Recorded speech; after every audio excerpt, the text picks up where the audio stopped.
So one of the best things about my job is that I get to meet some really interesting people in fantastic locations around the world, and they like to talk to me about things really close to their heart. Case in point, a few years ago, I was having dinner with my friend Prakash. Now, Prakash is the head of a family business. When he inherited this business, it was about $100 million. And since then, he's grown it to a $3 billion business. So, we were sitting in the Taj Hotel in Mumbai, overlooking the Arabian Sea, having some great food, some great wine. It was the perfect setting for a great conversation. But that day, something was wrong. Prakash was visibly upset. So I asked him what was wrong.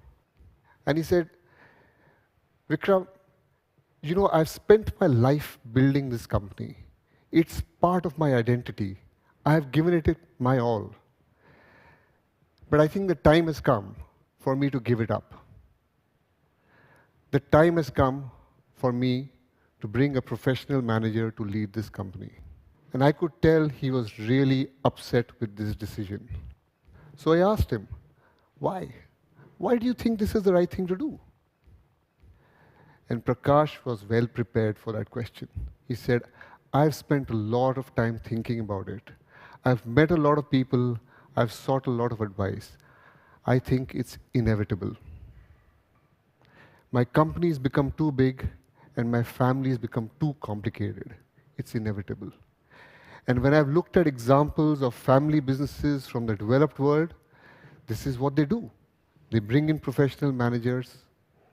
It's inevitable. I remember ending that dinner with a sense of unease. I had completely succeeded in confusing Prakash about the way forward. And he had succeeded in triggering in me an interest in family businesses that has consumed me for the last few years. Now, if you think of family businesses, you might be tempted to think that they are the small mom-and-pop firms, but you would be mistaken. In fact, family businesses represent some of the largest companies in the world. In the developed world, 30% of the large companies are family businesses. Companies like Wal-Mart, Coke Industries, Mars, Cargill, Newscorp, these are all family businesses. And when you look at the emerging markets, between 50 and 80% of the large companies are family businesses. Family businesses are a very relevant part of the corporate landscape. Now, there's a lot of very good research on family businesses, research from analysts, from gurus, from business schools. And this research talks about many different things, but let me highlight two that might interest you. The first thing that the research talks about is the performance of family businesses. Okay? So it talks about how family businesses focus a lot more on resilience rather than breakout growth, on stability rather than breakout growth. So, when you compare the performance of a family business with non-family businesses, you find that they grow slower than non-family businesses. They tend to be more profitable, they take less debt, and they do smaller mergers and acquisitions. Now, if you think about it, if you owned a family business, this is probably what you would do. You wouldn't want to bet everything in your business on some one or two big decisions. So really a focus on resilience rather than breakout growth. The second thing that this research talks about is the role of the family in the family business. Now, most families start with the family being the owner-manager, but then over time, the role of the family comes down. So they become the owner-manager, then they become owner-investors, and then they become pure investors.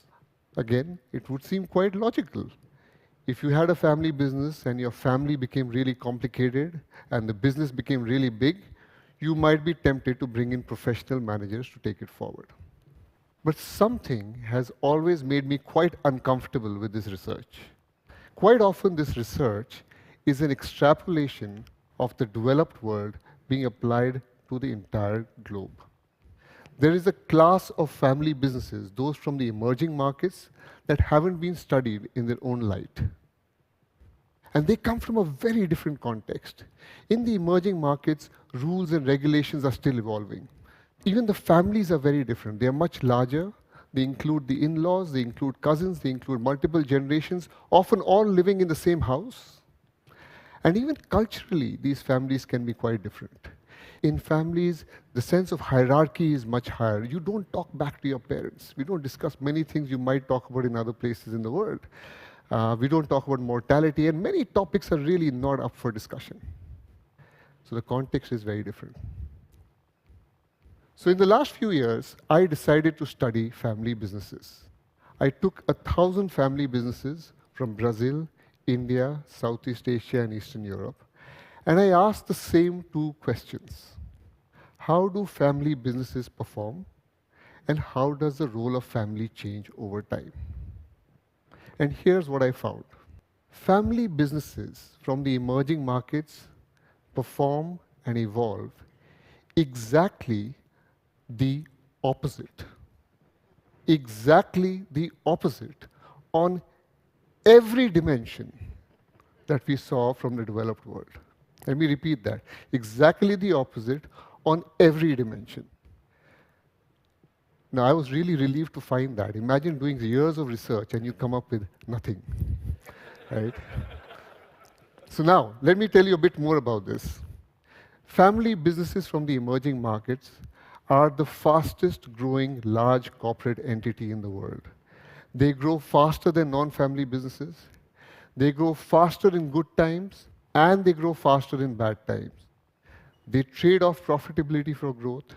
They take on more debt, and they do significantly larger mergers and acquisitions. They are pursuing breakout growth. Exactly the opposite. And then I shifted my attention to the role of the family. In the emerging markets, 90% of family businesses are run by family members. And then I said, let's look at this question over the last 200 years. So I went back in time and I studied the evolution of family businesses over 200 years. In the developed world, the role of the family in family businesses has come down with different generations. But in the emerging markets, the role of the family actually even goes up in many families and in many countries. Exactly the opposite. So now, if the context is different, if the performance is different, and if the role of the family is different, why do lessons from the developed world, why would benchmarks from the developed world apply to these companies from emerging markets? I don't think they do. So when I meet my friend Prakash and others like him from the family businesses, I ask them to chart out their own course. I ask them to do many things differently, but let me highlight three that are really important. The first thing I tell them is stay, don't leave. I don't think it's essential that every family leader of a family business should leave their business. Quite often, you bring something distinctive to that company. One of the companies I work with is in the construction industry. So I asked them, what is it that you bring to your company that is distinctive and gives you the right to stay here? And here's what he said. He said, Vikram, people trust me and my family. We've been around for generations. And this trust matters a lot, especially in emerging markets. Banks are willing to lend to us. Customers are willing to talk to us. Governments are willing to meet us. The trust really matters. He also said, I know this business like it's in my DNA. We talk about this business at breakfast, at lunch, at dinner. I sleep thinking about this business. We've been doing this for generations. I know it so well, it's a competitive advantage. And he also said, and I can take fast decisions for the long term. I don't have to worry about pleasing the analysts every quarter.